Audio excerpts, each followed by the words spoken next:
Hoy vamos a hablar del globo ocular. El globo ocular se encuentra dentro de la cavidad orbitaria. Esta cavidad orbitaria tiene la forma prismático cuadrangular, por lo tanto 4 caras, un vértice y una base. Las paredes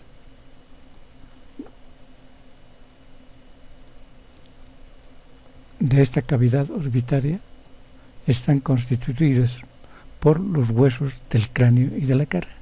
La pared superior constituida por la porción orbitaria del hueso frontal y por detrás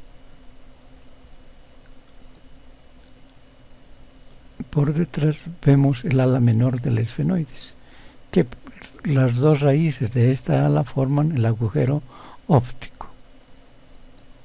La pared inferior está formada por la cara orbitaria del hueso maxilar.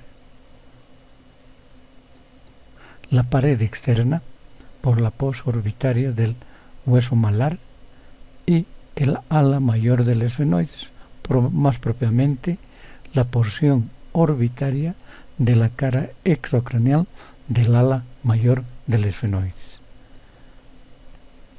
La pared interna, yendo de adelante hacia atrás, está constituida por la rama ascendente del maxilar, el hueso lagrimal, el hueso plano papiláceo del etmoides y la cara lateral del esfenoides.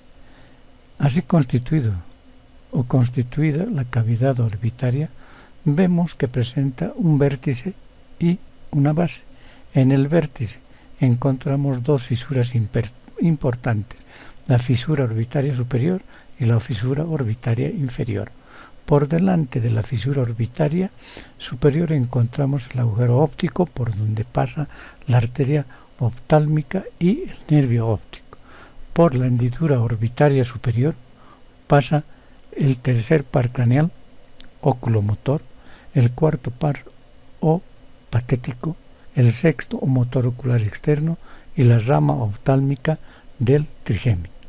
Por la fisura orbitaria inferior pasa la segunda rama del trigémino, vale decir el nervio maxilar. Dentro de esta cavidad orbitaria, además del globo ocular que sobresale de los bordes de la cavidad orbitaria, sobresale más en el borde, a nivel del borde externo que de los otros bordes. Se encuentra dentro de esta cavidad orbitaria el globo ocular y los músculos motores de este globo, vale decir el recto lateral, el recto medial o interno, el oblicuo superior, el oblicuo menor y el recto superior, recto inferior, además de los vasos y nervios que contiene esta cavidad, arterias de la oftálmica, los nervios procedentes de la rama oftálmica del trigémino, como son la rama lagrimal, ramo frontal, el ramo nasociliar y los nervios que inervan los músculos rectos y oblicuo mayor. Dentro de esta cavidad también tenemos gran cantidad, una almohadilla de grasa, de tejido graso, y en la parte superexterna o en la fosa superexterna encontramos la glándula lagrimal.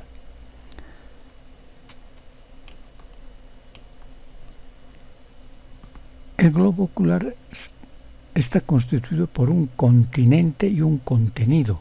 El contenido son los medios transparentes y el continente, o llamado también capas, paredes o túnicas. La capa fibrosa está constituida, o la capa externa, con una porción anterior que sobresale del globo ocular, que es la córnea, es transparente, Por detrás tenemos la capa fibrosa o esclerótica. Por dentro de esto encontramos la capa musculovascular o tracto subial, constituida por la coroides, que es esta, el cuerpo ciliar triangular y el iris, que es el característico del color del ojo. Es el que da el color al ojo, mientras que el color blanco del ojo está dado por la capa externa o esclerótica. La membrana externa o en la membrana interna está constituida por fibras nerviosas que constituyen la retina. La esclerótica es una membrana resistente, opaca, mide aproximadamente 1 milímetro. En su superficie se insertan los músculos del globo ocular y orificios destinados a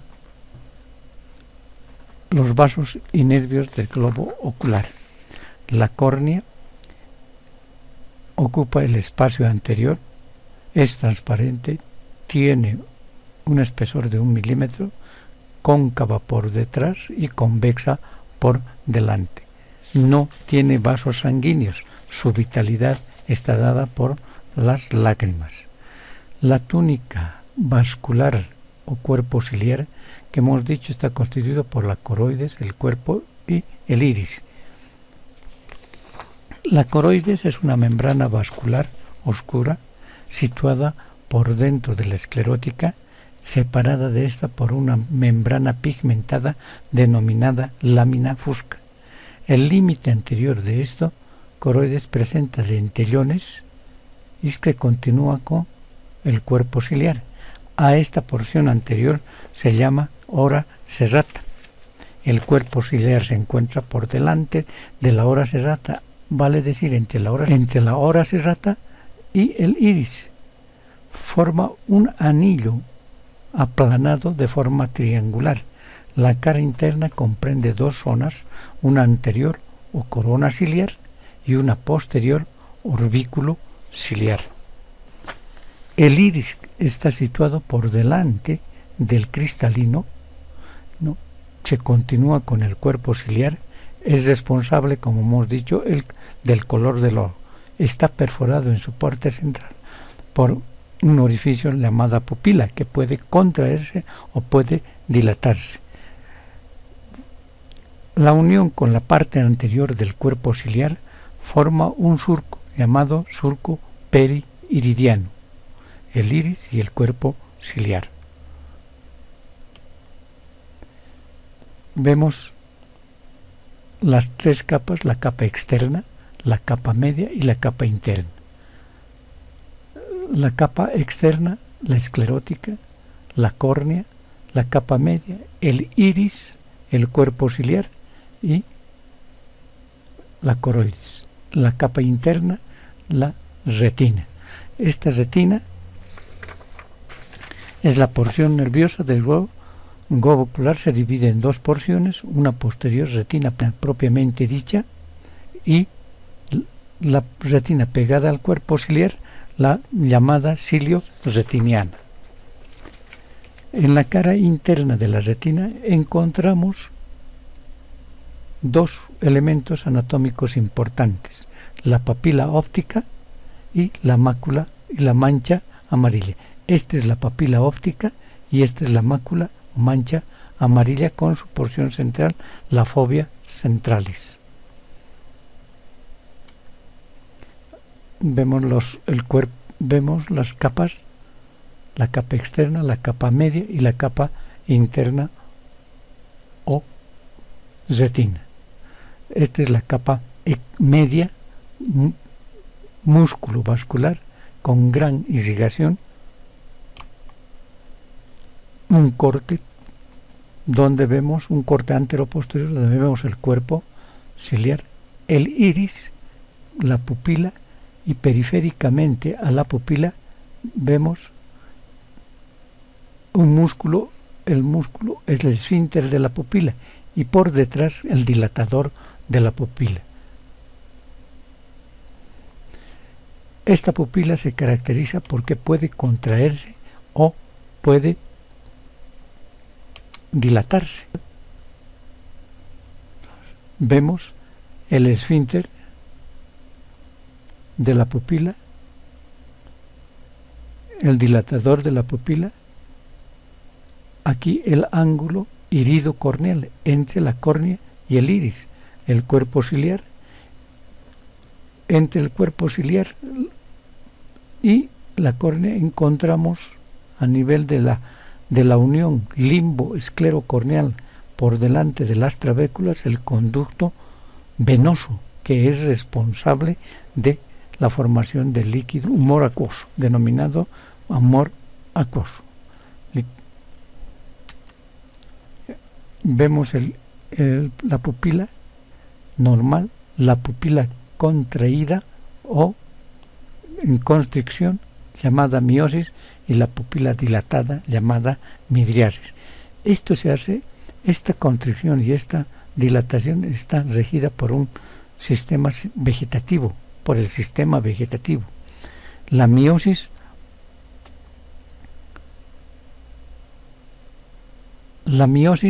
por la porción parasimpática, o sea, la iridoconstricción, y la midriasis por el sistema simpático. Por la porción dilatada de la pupila se llama midriasis y la porción contraída de la pupila se llama miosis. Esto es un corte que se realizó por delante del ecuador del ojo, donde vemos las capas, la capa externa, la capa media y la capa interna. Por delante, a este nivel, la hora sensata. En el cuerpo ciliar, que es este, encontramos los procesos ciliares que están formados por vasos, y entre los procesos ciliares se encuentran unos espacios llamados valles ciliares. Por delante de esto encontramos el iris, la pupila oriente. En la cara posterior de la retina encontramos esto que se llama el disco o la papila óptica, con la arteria central de la retina con sus ramas correspondientes. Rama superior, rama inferior, se dividen en temporales y nasales. Y en la parte lateral a esta encontramos la mácula lútea y la fovea centralis. La papila óptica se caracteriza porque se encuentra 1 milímetro por debajo y 3 milímetros por dentro del polo posterior del globo ocular, mientras que en el polo posterior del globo ocular se encuentra la fovea central y la mácula lútea. Cuando se quiere hacer examen de la retina se tiene que hacer a través del fondo de ojo. En el fondo de ojo normal vemos el disco óptico o la papila bien delimitada y la mancha y la mácula también limitadas, mientras que cuando existe un proceso de hipertensión los límites no son bien definidos.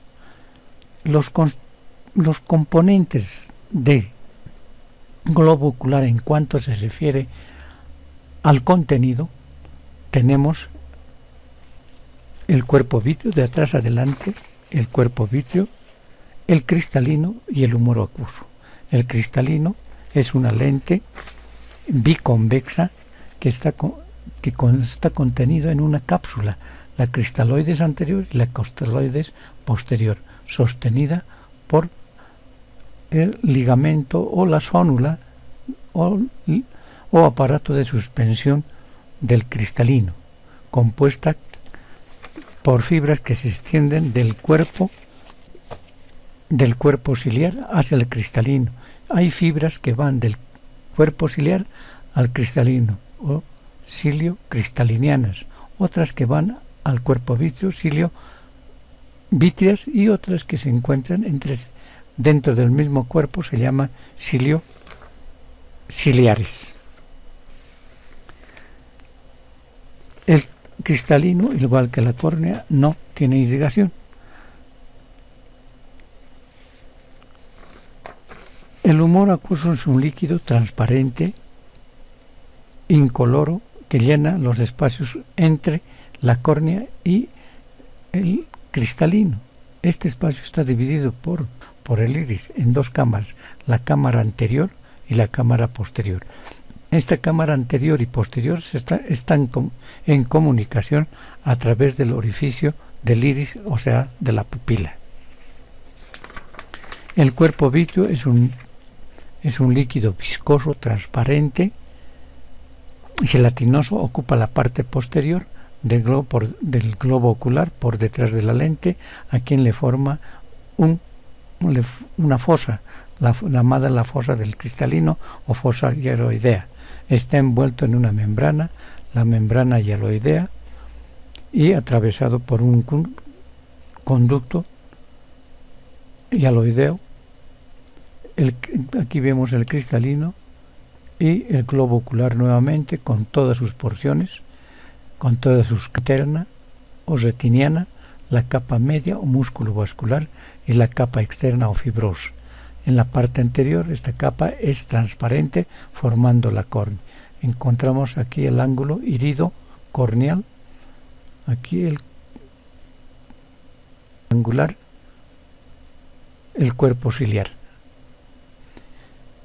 Esto es normalmente el globo ocular. Cuando se observa un objeto, tiene que impresionar a esta porción, a la mácula de la retina, para que el objeto se vea normalmente. Esto es cuando se encuentra el ojo normal, vemos el objeto que impresiona a la retina. Pero sin embargo existen a veces alteraciones llamados vicios de refracción, donde el cuerpo impresiona, se encuentra por delante de la retina, se forma por delante la imagen, y para eso el paciente tiene que acercarse al objeto, y esto es lo que se llama la miopía.